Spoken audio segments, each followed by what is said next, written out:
prépare à traverser le Sahara sur environ 2000 km du nord vers le sud. Par chance, je serai aidé par le vent du désert, l'Harmattan, qui souffle lui aussi du nord au sud. Mes plus gros obstacles allaient être les tempêtes de sable, les chiens, la chaleur et le manque d'eau.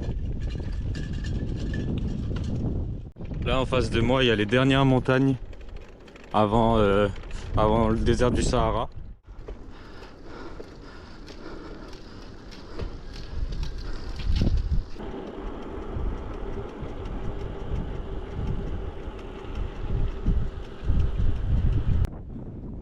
C'est tellement dur d'avancer.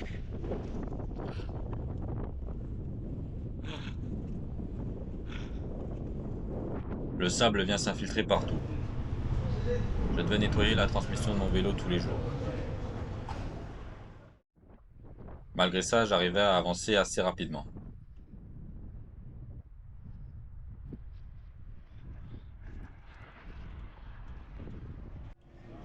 Le désert n'a pas rendu les Marocains moins accueillants. Je compte plus le nombre de fois où j'ai été invité à manger ou à dormir. C'est le meilleur moyen de rencontrer des gens et de découvrir des choses sur la région. Voilà, le barrage a séché. Ouais, maintenant, presque 7 ans maintenant. 7 ans qu'il n'y a pas eu de pluie ici. C'est complètement sec.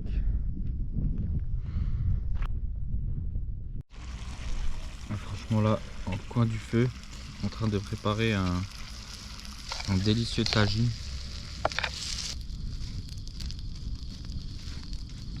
Tagine de chameau. Ça sent trop bon. Le tagine est le plat national marocain. J'en ai mangé chaque jour durant cette partie de ma traversée. Maintenant que j'ai bien mangé, je peux commencer à m'attaquer au plus grand désert de sable au monde. Chaque jour, je m'y enfonce un peu plus et m'éloigne de la civilisation. En fait, le plus compliqué, c'est qu'il n'y a pas d'ombre. Il n'y a pas d'ombre du tout. Donc en moyenne, entre deux stations essence, il y a 40 à 60 km. Et à chaque fois, entre ces deux stations essence, il n'y a rien du tout. Après, quand tu arrives à la station essence, il y a pas toujours, elle n'est pas toujours ouverte. L'eau, elle n'est pas toujours potable s'il n'y a pas de magasin.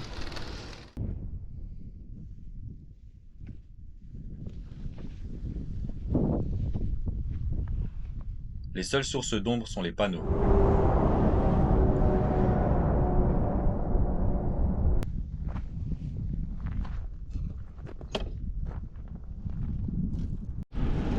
« 94 km de ligne droite.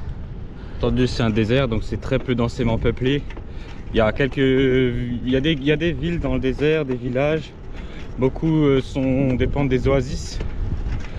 Donc les oasis, c'est des sources d'eau au milieu du désert qui viennent de sous la terre.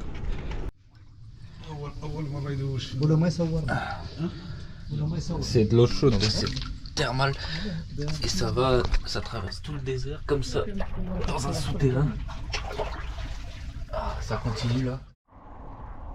Mon quotidien se résume maintenant à des chameaux, du sable, du vent et un soleil ardent.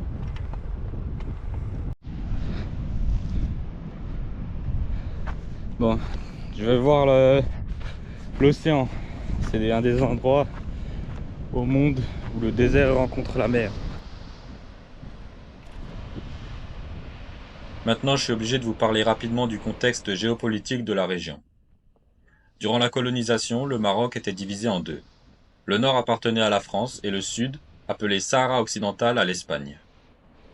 À la fin de la colonisation, le Maroc a réclamé ce territoire, puis un groupe indépendantiste s'est formé, la République arabe sahraoui démocratique, ou Front Polisario, soutenu par l'Algérie. Le Sahara occidental est la principale source de tension entre le Maroc et l'Algérie, le Maroc accusant l'Algérie d'armer le Front Polisario.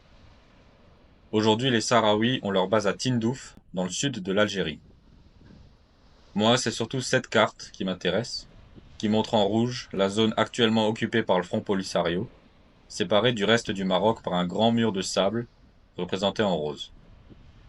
Je vais être obligé de traverser leur territoire sur 4 km, entre la zone contrôlée par le Maroc et la Mauritanie. Je suis curieux de voir si j'allais rencontrer des indépendantistes ou observer des changements par rapport au nord du Maroc.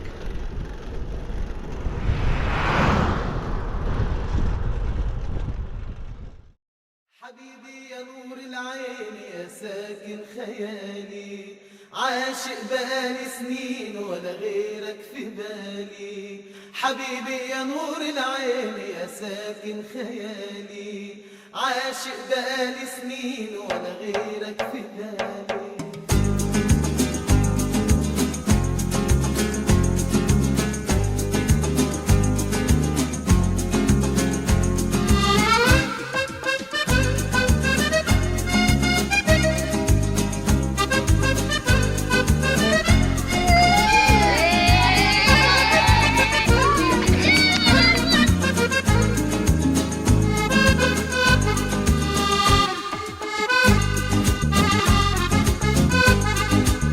حبيبي يا نور العين يا ساكن خيالي عاشق بقالي سنين ولا غيرك في بالي حبيبي يا نور العين يا ساكن خيالي عاشق بقالي سنين ولا غيرك في بالي حبيبي حبيبي حبيبي يا نور العين حبيبي حبيبي حبيبي يا نور العين حبيبي حبيبي حبيبي يا نور العين حبيبي حبيبي حبيبي يا نور العين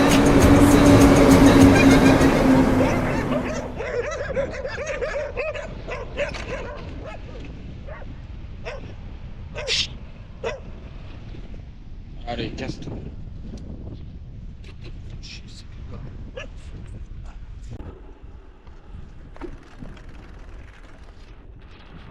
Le problème des chiens était toujours présent.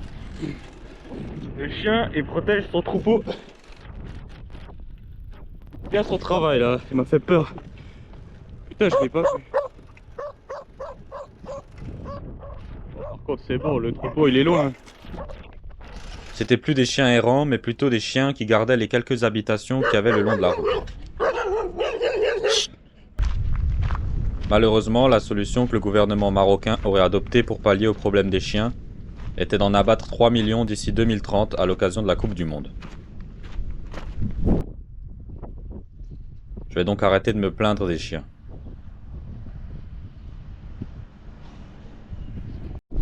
Bon, je vais tester un truc, c'est soit une idée de génie, soit une idée à la con. J'ai mis ma veste à l'envers, comme ça avec le vent il vient de derrière, ça va faire comme une voile de bateau et ça va me pousser en avant. Donc on va tester. Hein. Je sais pas si c'est du placebo ou pas, mais ça m'a l'air de me faire gagner 1 ou 2 km/h, mais ça vaut pas le coup par rapport à...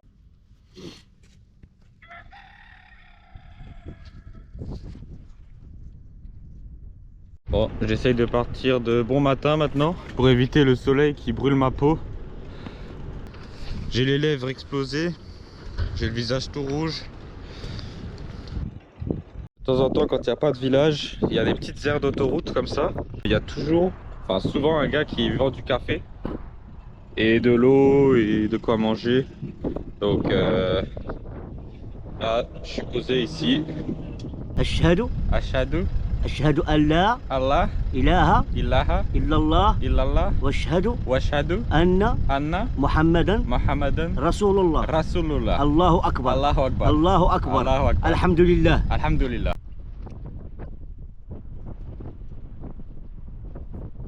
Les journées se ressemblaient toutes. J'allais de ville en ville ou de station essence en station essence, vers mon prochain point d'eau. De temps en temps, dans certaines stations, il y avait quelques chambres pour que les routiers puissent y passer la nuit.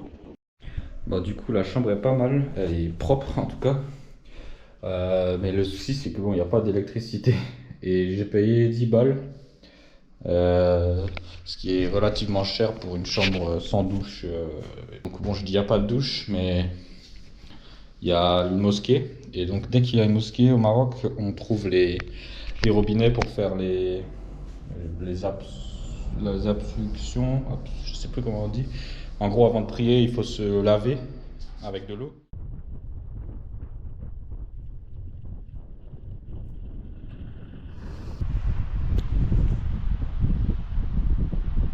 Je croisais très peu de personnes, donc chaque rencontre était marquante. السلام عليكم ان شاء الله نوصلوا بخير على خير ان شاء الله باذن الله غادي ان شاء الله بوجور ان شاء الله باذن الله مرحبا بكم في المغرب.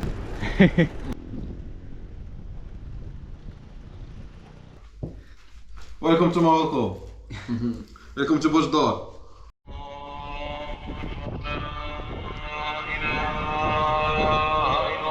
Il y a quelques grandes villes dans le Sahara, comme Boujdour ou Laayoune.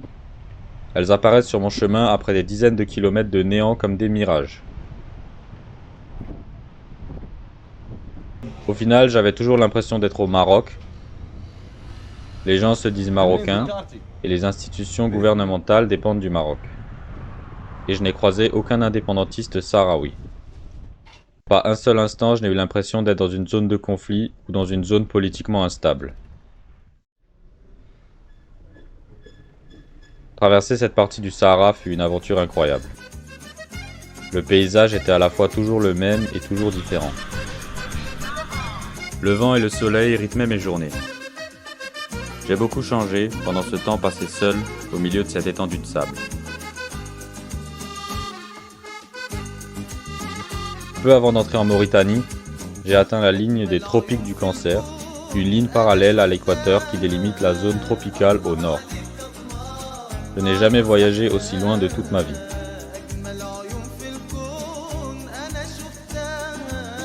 À aucun moment je n'aurais pensé que j'allais un jour traverser le Sahara à vélo. Et franchement, avec du recul, et en comparaison avec ce qui allait m'attendre en Guinée par la suite, j'ai vraiment trouvé ça facile. Aujourd'hui, j'en ai presque oublié la difficulté que ça a été, et je retiens presque uniquement les moments où je voyais le désert se jeter dans l'océan. Ou la sensation de parcourir des dizaines de kilomètres à vélo sans croiser personne d'autre que des chameaux. Bien sûr, il y a des moments où c'était mentalement compliqué, mais en y repensant, c'était plus de plaisir qu'autre chose. Je suis épuisé. Et là, c'était la journée la plus longue que j'ai jamais faite. Je pense que quand je serai arrivé, je serai autour des 180 km. Mais en tout cas, c'est magnifique. Il y a le soleil qui se couche.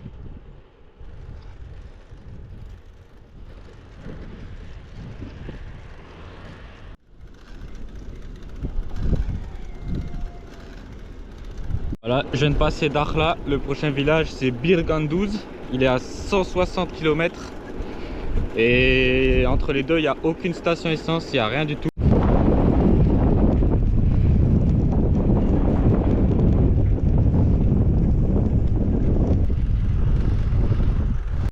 Enfin, le seul et unique café sur 160 km, il est là.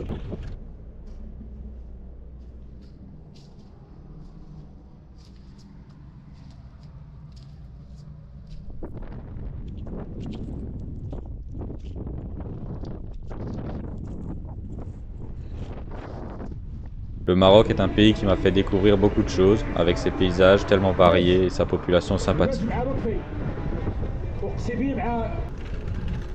C'est un pays qui restera à jamais gravé dans ma mémoire.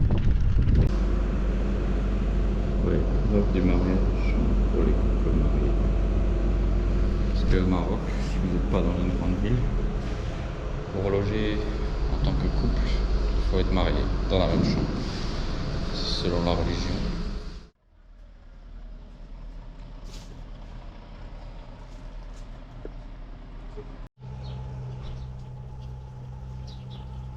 Ça y est, je suis sorti du Maroc, je suis dans le No Man's Land. Donc ce qui est, selon ce que j'ai compris, ces 4 km de No Man's Land, c'est vraiment, ça appartient vraiment à la République saharouite. Donc le Sahara, les indépendantistes du Sahara. Donc là c'est une route qui est pratiquée souvent parce que c'est à la frontière, mais sinon il y a des mines dans cette zone. Donc faut éviter de s'aventurer je sais pas où. Donc moi je fais juste le trajet normal. pour aller jusqu'au poste frontalier de la Mauritanie dans 4 km. Mais là je vois le drapeau du Maroc qui flotte. Toujours pas vu de drapeau du Front Polisario. Là-bas je vois le drapeau de la Mauritanie, donc là-bas il y a le custom, la douane mauritanienne.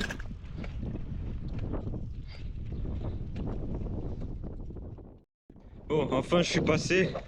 Ça m'a pris 3 heures, plus de 3 heures de passer la frontière mauritanienne. Et maintenant, direction Nouakchott, la capitale. Le paysage il n'a pas changé, c'est du désert, du sable, des cailloux. Pour l'instant, je suis pas dépaysé. La Mauritanie est un pays dont on entend rarement parler, très peu touristique. En France, c'est considéré par le gouvernement comme un pays dangereux et il est déconseillé d'y voyager. Il y a des checkpoints sur la route tous les 50 km et à chaque fois ils prennent une copie de mon passeport. En gros, vu que je suis touriste et qu'il n'y a pas beaucoup de touristes, il leur faut une preuve qu'il ne me soit rien arrivé sur la route, que je me sois pas fait kidnapper, que je me sois pas fait écraser ou je sais pas quoi. Donc à chaque checkpoint, ils appellent le checkpoint suivant et ils leur disent que je suis censé arriver dans tel ou tel jour, telle ou telle heure. Comme le Maroc, c'est un pays musulman. Bonjour, ça va? On y parle le hassani, un dialecte de l'arabe, beaucoup plus proche de l'arabe standard que le darija marocain. L'activité touristique numéro 1 du pays est le Iron Train, le plus grand train du monde transportant du charbon qui traverse le Sahara. Beaucoup d'influenceurs montent dessus illégalement et c'est ce qui fait venir le plus de touristes occidentaux.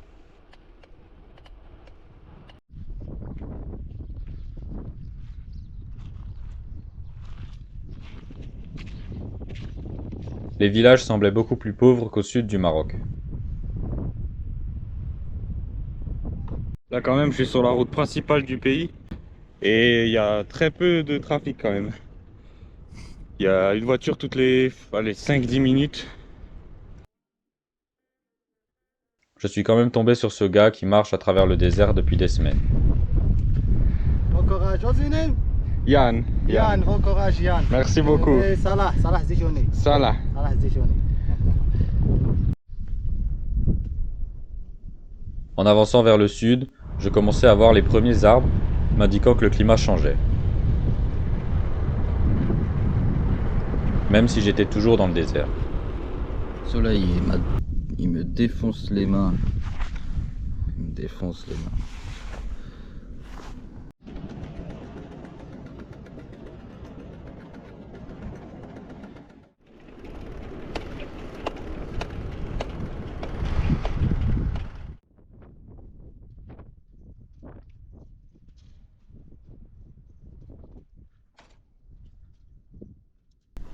En Mauritanie, on m'a dit qu'il fallait manger du poisson.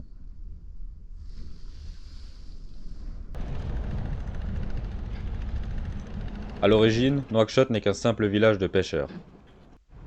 Mais à l'indépendance du pays, sa position centrale a fait qu'elle a été désignée pour être la capitale de la Mauritanie. Depuis, la ville, faite pour accueillir 100 000 habitants, en accueille 1 600 000. C'est pourquoi son organisation est un peu chaotique. J'avais quand même hâte de découvrir cet endroit, première grande métropole depuis la traversée du désert. Voilà, Nouakchott. Il n'y a pas grand monde dehors, je pense que c'est parce que c'est le ramadan. Hein. J'ai pu m'acheter à bouffer. Mais je me cache. Je vais pas bouffer devant tout le monde, alors que tout le monde fait le ramadan.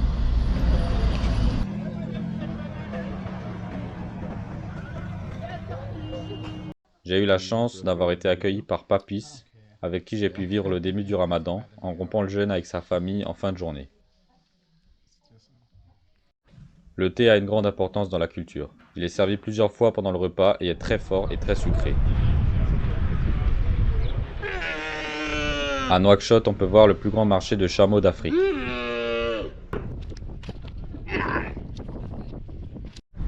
Puisque tout le monde doit se poser la question, un chameau adulte coûte aux alentours de 1 000 €.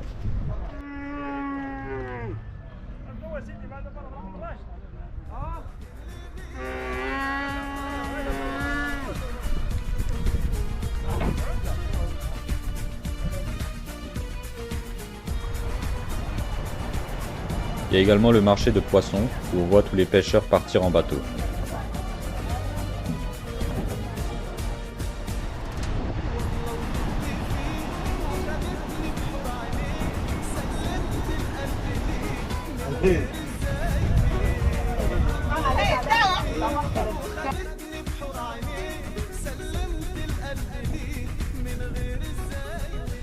En quittant Nouakchott, je quittais aussi lentement le désert pour entrer dans une région qu'on appelle le Sahel. Quand on entend parler du Sahel en France, c'est surtout pour parler d'une région en conflit ou en guerre. En fait, le Sahel est avant tout une zone géographique de transition entre le Sahara et la forêt tropicale. Le climat est semi-aride. C'est toujours sec, mais il y a quand même une saison des pluies avec notamment un grand fleuve, le fleuve Sénégal, vers lequel je me dirige. C'est aussi dans le Sahel que l'on trouve le projet de la Grande Muraille Verte. La bande verte représente là où les populations plantent des arbres afin d'augmenter la fréquence de pluie et stopper l'avancée du sable, qui gagne du terrain au sud d'année en année. Toujours en Mauritanie. Mais je me rapproche du fleuve à grands pas là. Il y a des marécages ici.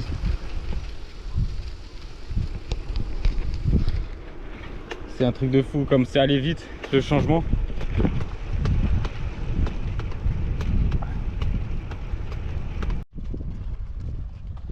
Pour passer la frontière avec le Sénégal, deux choix s'offraient à moi. Une route qui allait me mener à Rosso, un poste frontière célèbre pour sa corruption et pour ses bandits qui essayent de voler les touristes, ou une route en très mauvais état, mais qui me faisait passer par un magnifique parc national, me menant à Diama, un poste frontière peu fréquenté. J'ai bien sûr choisi la deuxième option.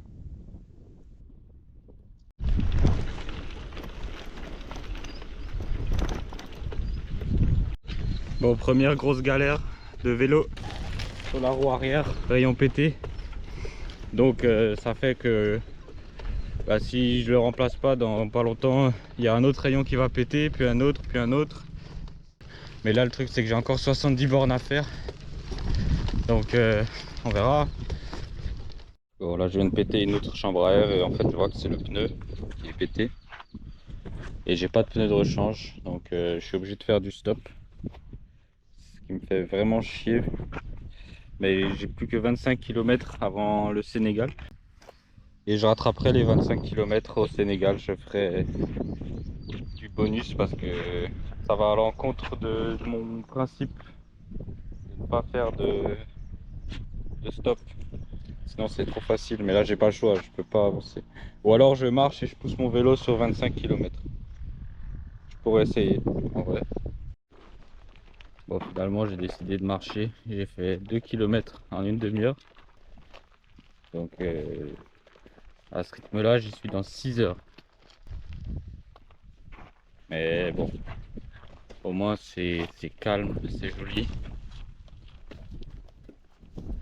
Mais avancer avec le vélo, avec la roue arrière déglinguée, c'est casse-couille.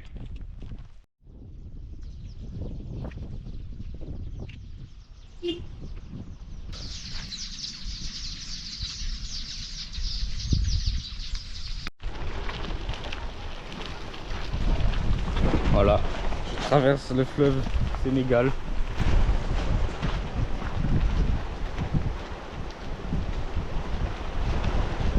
En poussant mon vélo comme un con.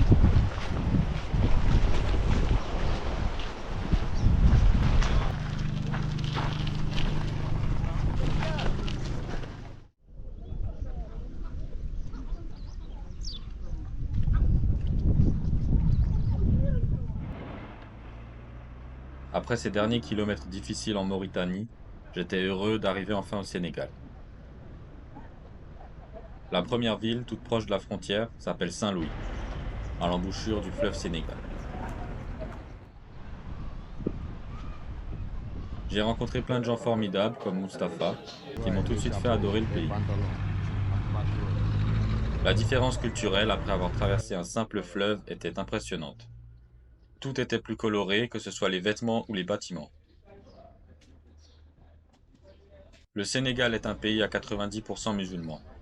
Dès le soir, j'ai pu découvrir des plats typiques sénégalais comme le tchéboudienne et des fruits en abondance.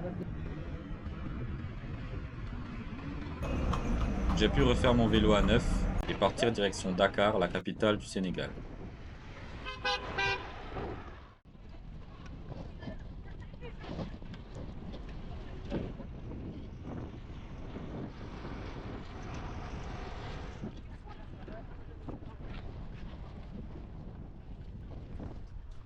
Le soir, je m'arrêtais souvent dans les villages et demandais l'autorisation au chef du village pour y poser ma tente. Ça donnait lieu à des moments marquants où le village entier, intrigué par ma présence, venait pour échanger, même si dans la campagne sénégalaise, peu de gens parlent français.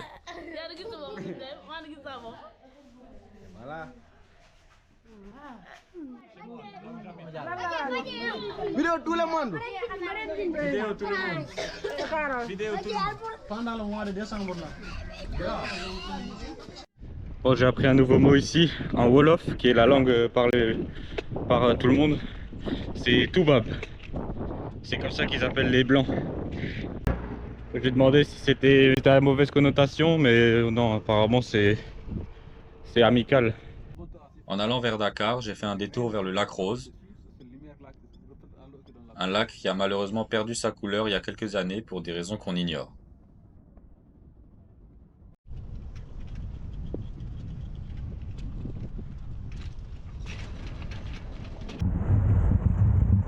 Pour entrer dans Dakar, il faut s'enfoncer dans la péninsule pendant 30 km, dans ce que je pouvais qualifier à ce jour du pire trafic routier que j'avais jamais vu de ma vie.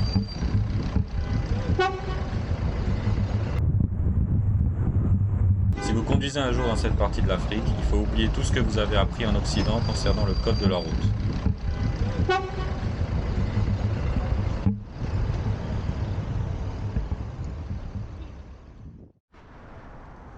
Dakar est une ville immense avec beaucoup de quartiers et d'ambiances différentes.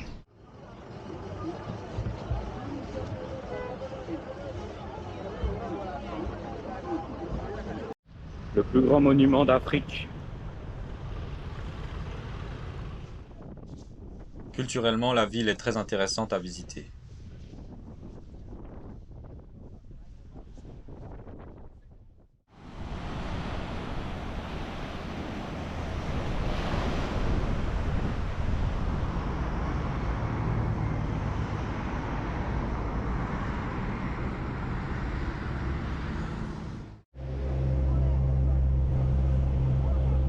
Je suis sur l'île de Gorée, qui est une île près de Dakar. Donc Dakar c'est juste ici. Et donc c'est une île où les esclaves étaient transportés avant de partir en Amérique. Ils étaient regroupés et ensuite ils étaient emmenés en bateau. Une chose que beaucoup de touristes constatent à Dakar sont les nombreux enfants mendiants que j'ai pas voulu filmer pour des raisons évidentes. Si vous êtes un touriste et que vous marchez en ville à Dakar, beaucoup d'enfants vous prendront par le bras pour vous demander de l'argent. Ne leur donnez pas. Pourquoi ces enfants iraient à l'école ou apprendre un métier si les gentils touristes occidentaux sont là pour leur donner un billet? Et quand ils grandiront et deviendront des mendiants adultes, ces mêmes touristes ne le calculeront plus.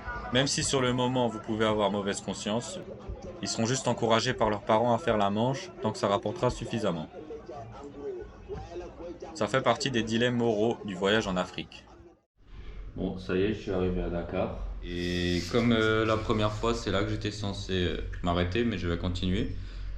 Donc je vais descendre, je vais traverser la Gambie, qui est un pays enclavé dans le Sénégal.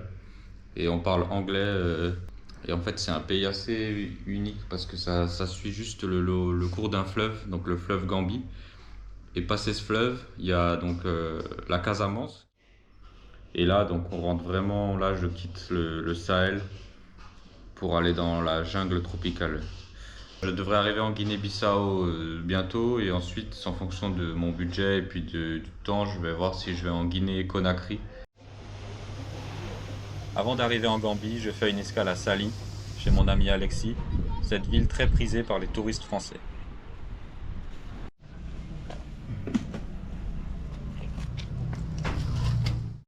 Ensuite, je dois traverser le delta du Saloum, qui est principalement constitué de mangroves. La mangrove, c'est comme un espèce de delta. C'est des arbres et tout qui poussent dans l'eau. Enfin, c'est un marécage, un peu. Je sais pas exactement, bref, c'est un truc comme ça. Et c'est pas possible de traverser ça à vélo, quoi. Il faut une pirogue. J'allais pas m'en plaindre.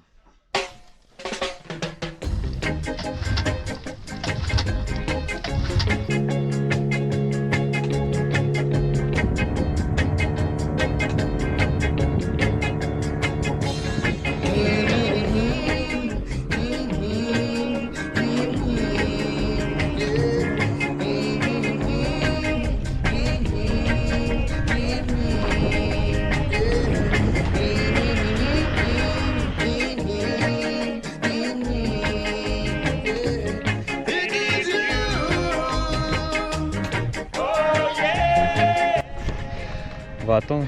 Bonjour.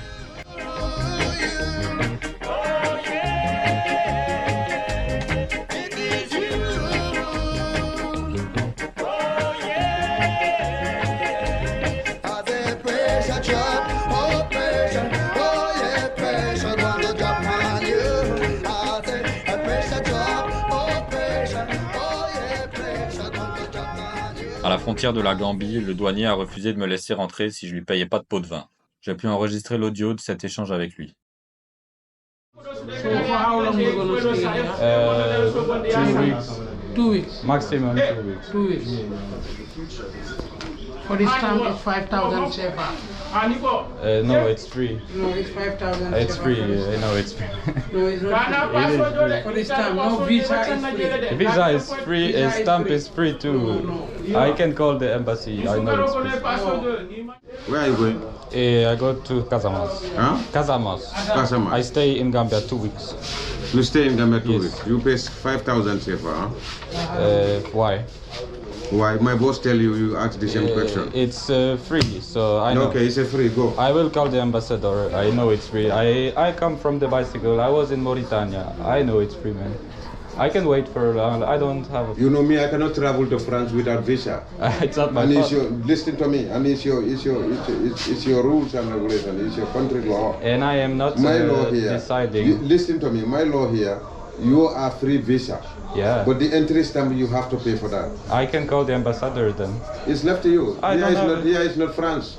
Here is Gambia. I know my rights. Yeah, I'm a yeah, if citizen. you know your rights, I am you- not the government of France. If I want, I will invite you to France. You cannot invite me, Kat. How can you invite me? Bro. I can invite you. Guy, that Macron is very wicked. They don't want to see nobody in Europe. En Afrique, ça arrive beaucoup et il faut pas soutenir la corruption. Le gars, il demande de l'argent pour le tampon sur le passeport, alors que le visa, il est gratuit. En fait, même si c'est pas beaucoup ce qu'ils demandent, il faut pas soutenir la corruption parce qu'ils font ça avec les citoyens aussi. Donc, faut pas soutenir ça. Faut leur tenir tête et faut dire qu'on va appeler l'ambassade ou je sais pas qui, ça va les faire se calmer quoi. Ça, c'est 150 €, ça. Des billets de 100. Je crois qu'il existe des billets de 200 aussi, mais donc un billet là c'est 1 €, 13 je crois, 1,13 € aujourd'hui, parce que chaque jour, chaque semaine ça change. La Gambie est un très petit pays que je peux traverser en une journée. Je commence par traverser l'immense fleuve Gambie avec le ferry pour rejoindre la capitale Banjul.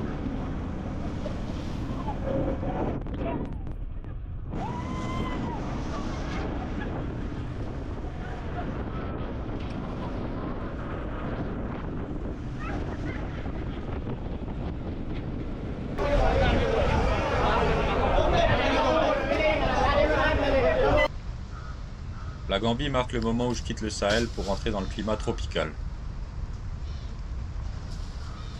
À part ce problème de corruption, c'est un pays que j'ai beaucoup apprécié.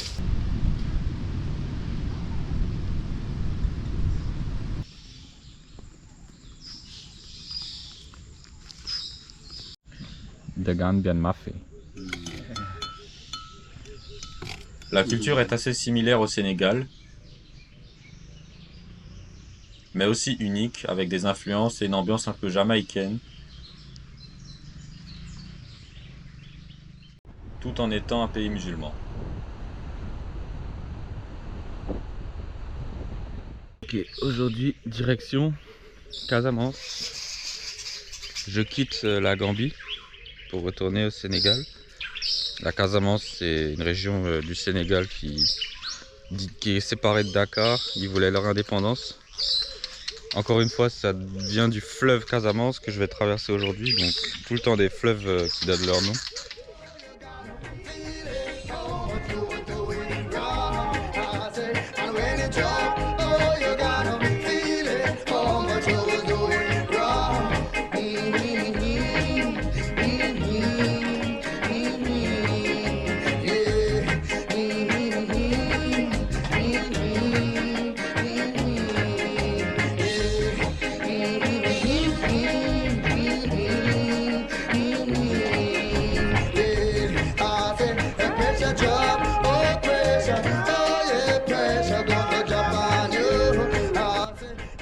voir la suite de mon voyage en Guinée-Bissau, Guinée-Conakry et Côte d'Ivoire, qui sortira très bientôt, abonnez-vous à la chaîne. Mettez un pouce bleu si vous avez aimé la vidéo.